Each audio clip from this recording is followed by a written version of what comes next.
খুব বেশি একটা ছোট মাছ বাসায় আনা হয় না। আর যখনই ছোট মাছ বাসায় আনা হয় তখন আমার কাছে তো খুবই ভালো লাগে। আর আমি চেষ্টা করি সেই ছোট মাছটাকে আমার মনের মতো করে রান্না করতে।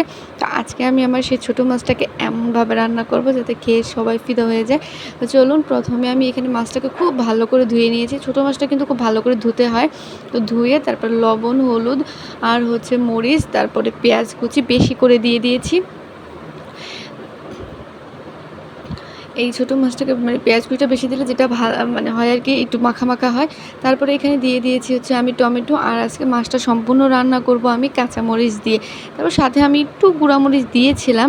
তারপরে এখানে ছিল আদা রসুন পেস্ট। তো এখানে আপনারা চাইলে শুধু রসুনও দিতে পারেন। আমি সামান্য একটু আদা রসুন পেস্ট দিয়েছি, দুটো একসাথেই ছিল। দিয়ে তারপরে এখানে আমি তেল দিয়ে দিয়েছি পরিমাণ মতো। তেলটা দিয়ে এটাকে আমি এখন হাত দিয়ে একদম ভালো করে মেখে নেব, যাতে সবগুলি মশলা মাছের সাথে মিশে যায়। আর আপনারা বিশ্বাস করবেন, এইভাবে যদি আপনারা রান্না করেন, যা খেতে যে কি ভালো লাগে আর কি যে মজা। তা আপনারা একবার রান্না করে বাসায় অবশ্যই ট্রাই করে দেখবেন যে আমি সত্যি বলেছি কিনা। তো এইখানে যদি 2টা জলপাই দেওয়া যেত তাহলে আরও টেস্ট লাগতো, বাট জলপাই ছিল না। তো এই জন্য আমি এখানে এখন পরিমাণ মতো একটু পানি দিয়ে দিলাম। যেই পাত্রে হলুদ মরিচ নিয়েছিলাম সেই পাত্রে আমি একটু পানি দিয়ে দিলাম। দিয়ে এবার আমি ঢাকনা দিয়ে ঢেকে চুলায় বসিয়ে দিলাম। তো কিছুক্ষণ পর আমার এটা কিন্তু দেখুন অনেকটাই ফুটে উঠেছে, প্রায় সিদ্ধ হয়ে গেছে সবগুলো মশলা একদম।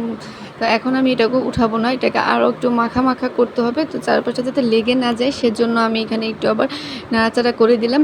আমার তরকারি রান্না করলে না খুব নাড়তে ভালো লাগে। তো যাই হোক, নাড়াচাড়া করার পর এখানে কিন্তু আমার প্রায় হয়ে গেছে।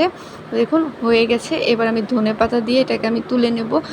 আবারও বলছি, খুবই খুবই মজা। তো তোমরা কে কোথা থেকে আমার ভিডিওটা দেখছো কমেন্ট করে অবশ্যই জানাবা। ভালো লাগলে একটা লাইক করে দিবা, কেমন? তো আজকের ভিডিওটা এখানেই শেষ করছি। সবাই ভালো থাকবা। আমার একটা ইউটিউব চ্যানেল আছে, তোমরা সবাই ঘুরে আসবা। আমার ইউটিউব চ্যানেলের নাম হচ্ছে ফিরোজা ব্লগ অ্যান্ড স্টাইল। সেখানে তোমরা খুব সুন্দর সুন্দর ভিডিও দেখতে পাবা।